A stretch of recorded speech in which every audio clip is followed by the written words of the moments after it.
Section 12(1)(c) की धारा, जैसा कि हमारी संस्था का नाम उसी फीलिंग और उसी स्पिरिट में इस धारा को देखने का प्रयास, सुझाने का प्रयास हमारी संस्था का रहा है। हमारी जो जूरी है, आज की जो जन सुनवाई है, उसके लिए बहुत ही एमिनेंट जूरी हमारे यहाँ है और हमको हमेशा इनसे प्रेरणा भी मिली है, मार्गदर्शन भी मिला है। सब मिलकर कहीं ना कहीं एक शुरुआत कर सकते हैं, कहीं ना कहीं एक ऐसा जगह हो जहां एक दूसरे की पहचान हो, एक दूसरे से सीख सकते हैं और एक दूसरे की रिस्पेक्ट और डिग्निटी को मेंटेन कर सकते हैं। तो हम शायद एक नई रूप से इसको देख रहे हैं। तो that is one reason why some of us who been engaged with the 25% continue to be engaged with it and try to push it, but we are very far away from that step, क्योंकि अब भी हम दाखला के बारे में ही बात कर रहे हैं, क्योंकि बच्चे अभी छोटे हैं और स्कूल के अंदर क्या हो रहा है इसके बारे में इतना जानकारी नहीं है। 2-3 साल से ही ये क्लॉज की इम्प्लीमेंटेशन हो रही है, तो अब भी हम दाखला में ही हैं ज़्यादातर, लेकिन आगे जाकर हम शायद और भी बहुत सारे मुद्दे उठाना चाहेंगे। इस चीज को एक अपॉर्चुनिटी की तरह ना मानते हुए एक अड़चन के रूप में शुरू से देखा गया प्राइवेट स्कूल्स की तरफ से। बच्चों के लिए अलग गेट, बच्चों के लिए अलग क्लासरूम, बच्चों को बिठाने के लिए ज़मीन पे बिठाया जाता है। जो सिलेबस है, जो मेन स्ट्रीम सिलेबस है, उनसे उनको दूर रखा जाता है, ये बोलकर कि ये बच्चे इसको कर नहीं पाएंगे, इन पे घर पे कोई सपोर्ट नहीं है। तो इस तरह का जो बुनियादी भेदभाव पढ़ाई को लेके है, उसके अंदर बच्चों को कॉर्पोरल पनिशमेंट के भी बहुत सारे केसेस हैं। कॉर्पोरल पनिशमेंट टारगेट करके इन बच्चों को दिया जाता है ताकि वो बच्चे स्कूल छोड़ के किसी भी तरह से चले जाएं।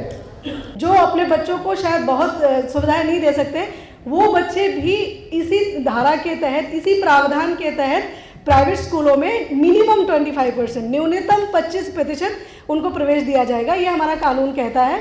फिर देखेंगे कि हम मैंडेट सीट हमारी 25,954 होती हैं, उसके हिसाब से सिर्फ और सिर्फ 7,447 सीट ही फिल्ड है। सो ये अनफिल्ड है। तो ये बहुत बड़ा नंबर है। हम देखेंगे कि जो नहीं भरी गई, हमारे बच्चों को जो अधिकार मिल सकता था, ये बहुत सारे बच्चों का भविष्य इसके नाते बहुत अलग हो सकता था, जो नहीं हुआ। बच्चे को मतलब पेरेंट्स के डेली का मतलब ये समझ लीजिए कि वीक में 2 बार पेरेंट्स को बुलाते हैं वो स्कूल में। ये प्रेशर बना रखा है कि आप बच्चे का नाम कटवाइए।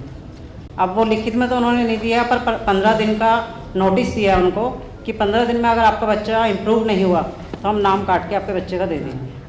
मेरे बच्चे के जैसे कि 450 रुपये का चेक मैं उनको देता हूँ, साल में वो लेते हैं मेरे से, और जिसमें कि ड्रेस, स्कूल की बुक्स और एक स्टेशनरी, वो अलग से 1500 रुपया लेते हैं।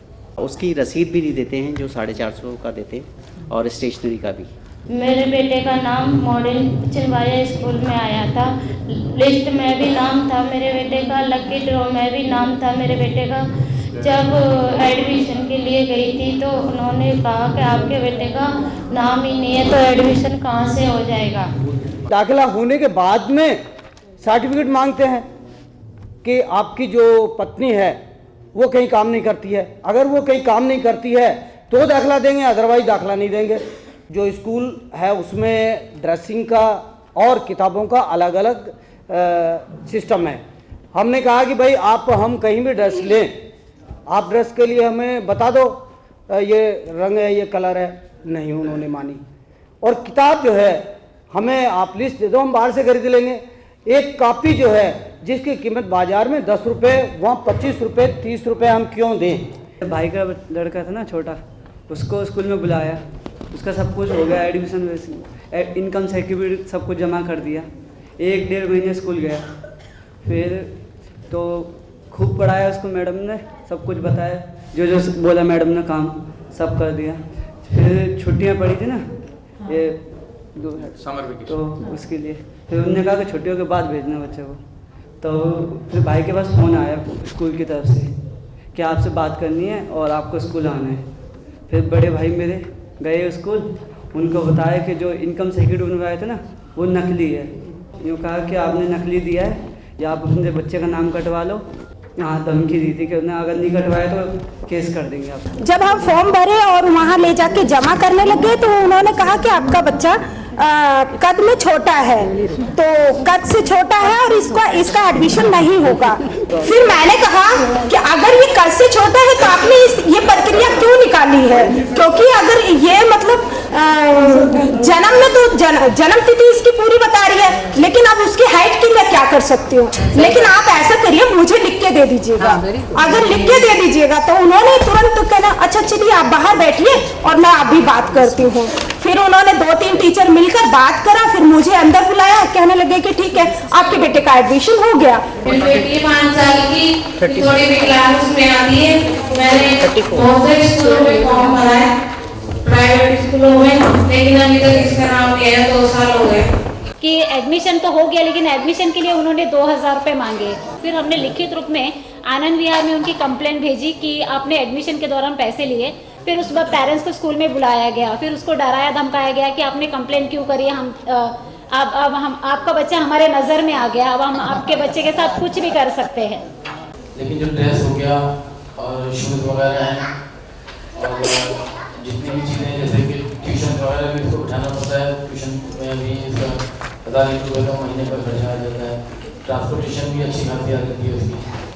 तो ये सब लगा कि मतलब कुछ जो स्कूल में जो मिलना चाहिए प्रॉपर तरीके से वो नहीं मिल रहा है EWS में। तो शुरू से ही एक ऐसी लड़ाई रही उनसे, तो उन्होंने हर टाइम मतलब नीचे ही दिखाया, हमें हर टाइम नीचे दिखाया, फील कराया कि मतलब हम वीकर सेक्शन में आते हैं और हमारी कोई वैल्यू नहीं है, हम किसी हाई लेवल के स्कूलों में बच्चों को नहीं पढ़ा सकते। हम इतने धक्के खा चुके हैं अपनी ज़िंदगी में पहले, तो हमने सोचा अपने बच्चों को अच्छा पढ़ाएं लिखाएं। तो उसके लिए क्या हमने कोई गुनाह कर दिया? तो उस दौरान से लेकर आज तक मुझे यही भुगतना पड़ रहा है। अब इतनी परेशान हो चुकी हूँ कि मैं ये दिल, अब इस बच्ची के पेपर हो जाएं तो मैं सरकारी स्कूल में इसे डालूंगी। मुझसे इतना खर्चा दे ही जा कि भाई मेरा वहाँ से बात होगी और वो UKG में एडमिशन था ही नहीं, वो होना ही नहीं था।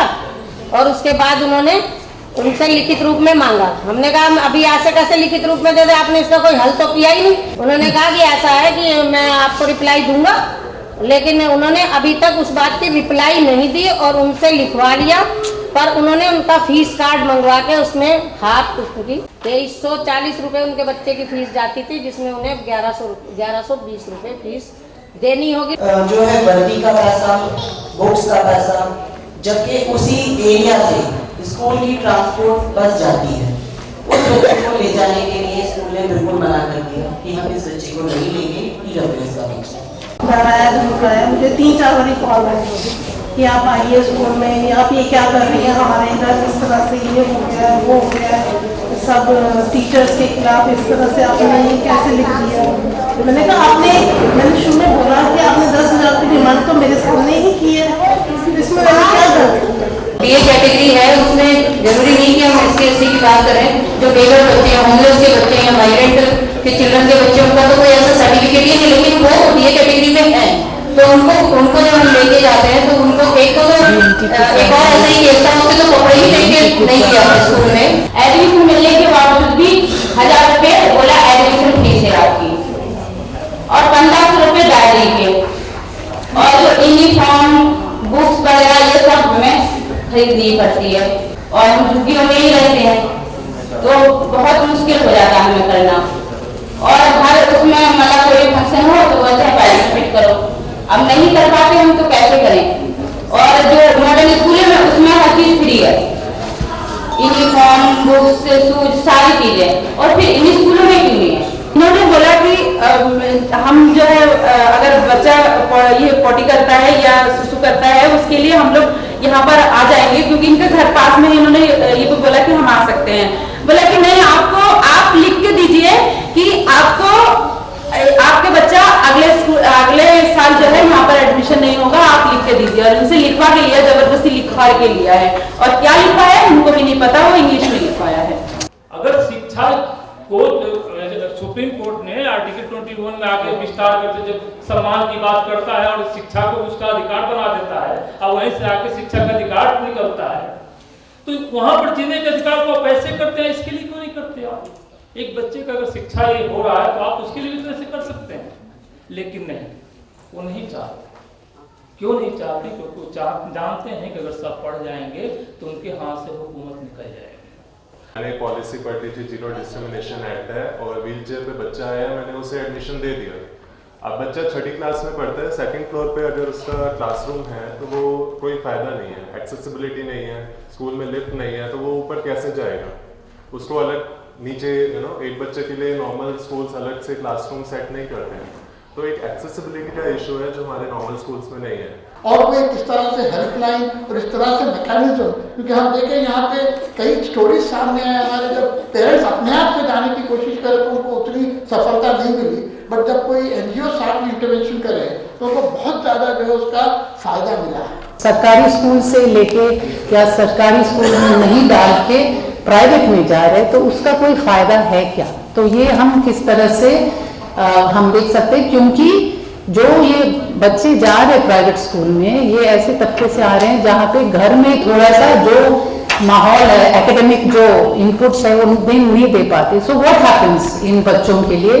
ये प्राइवेट स्कूल एक्चुअली बहुत बड़ा चैलेंज है स्कूल के लिए भी, कि ये 25% कोटा पर कोई कॉम्प्रोमाइज नहीं, इसको 100% फुल करना है। ये मेरे हिसाब से सबसे इम्पोर्टेंट कैंपेन का पहला कदम, कि सब बच्चे हिंदुस्तान भर के पढ़ेंगे, मुफ्त पढ़ेंगे, लेकिन क्लासरूम में क्या हो रहा है? क्लासरूम में तो जो हो रहा है उसकी स्टडीज तो हो, लेकिन ये EWS और DG बच्चों के साथ क्लासरूम में क्या हो रहा है उस पर अभी तक एक नेशनल लेवल पर चर्चा नहीं शुरू हुई है। वो चर्चा हमें शुरू करनी है। इस एक प्राइवेट स्कूल के अंदर जाने का मतलब सिर्फ ये नहीं कि वो वहाँ पढ़ाई लिखाई होती है, बल्कि उसके साथ एक स्टेटस जुड़ा हुआ है, जो हर तरह के बच्चे वहाँ पर हैं, और हमें वो एक अलग सरकारी स्कूल में जो गरीबों के लिए अलग स्कूल और प्राइवेट स्कूल जो अमीरों के लिए अलग स्कूल, वो नहीं है। हमें आखिर एक समान प्लेटफॉर्म जहाँ पर प्रिविलेज्ड लोग पढ़ते हैं, जो अमीर लोग पढ़ते हैं, वहाँ पर हमें एक जगह मिल रही है, और ये जगह हमारा हक है। जाकर के सरकार को साफ साफ बताए कि आप जिनको प्राइवेट स्कूल कहते हैं, जो आपके लिए स्कूल है, वो स्कूल नहीं है, वो धंधा है, वो बिजनेस है।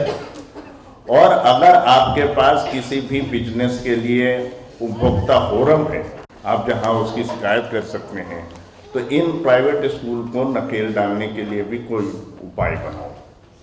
जो लार्जर इंटरेस्ट हमारा होना चाहिए, लॉन्ग टर्म प्लान ये होना चाहिए कि ये धंधा स्कूल में कैसे तब्दील होगा, ये धंधा स्कूल कैसे बनेगा वापस।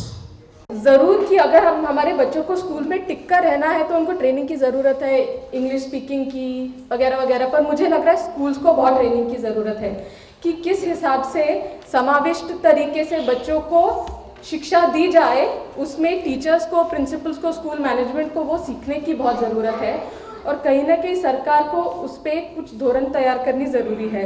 योगदान रहा है पूरा का पूरा EWS को लेके, अगर 2004 की लड़ाई में देखा जाए, और बहुत सारे केसेस किए हैं, लेकिन मुझे एक चीज़ समझ नहीं आई कि इम्प्लीमेंटेशन लेवल पे इतनी सारी वायलेशंस होने के बाद, इतने सटीक वायलेशंस होने के बाद हमारे हाथ में कुछ नहीं है, जबकि हम इसमें बहुत कुछ आगे जा सकते हैं। बहुत सारा डेटा है, हम ये साबित कर सकते हैं कि किस तरह से ग्रीवांसेस को एड्रेस किया जा रहा है, और किस तरह से छोटी छोटी जो दिक्कतें आ रही हैं इंडिविजुअल लेवल पे, अगर हम इसको बड़े लेवल पे देखें, वहाँ मुझे एक ही रिक्वेस्ट करनी है सोशल जूरिस्ट से, इस प्लेटफॉर्म से भी, मैं पहले भी 1-2 बार बोल चुका हूँ कि हमें वायलेशंस को, केसेस को ले जाके ये प्रूव करना पड़ेगा कि सरकारी मशीनरी कितनी फेल है ग्रीवांसेस को एड्रेस करने में। EWS के बच्चों को कॉप अप करने में, कि जो फी पेइंग पेरेंट्स हैं वो बच्चे प्ले स्कूल से पढ़ के आते हैं और ये बच्चा डायरेक्ट 3+ में जाता है, तो शायद बहुत सारे लोगों को नहीं होगी इन्फॉर्मेशन, और मैं ये इन्फॉर्मेशन शेयर करना चाहूँगा कि लास्ट ईयर हमने ऐसे दिल्ली के अंदर 400 प्राइवेट प्ले स्कूल्स हैं जो कि टॉप के स्कूल्स हैं, उससे हमने दिल्ली हाई कोर्ट से ऑर्डर लिया, जजमेंट लिया फेवर में, और उन प्ले स्कूल में भी हमने 25% इकोनॉमिकली वीकर सेक्शन का करवाया।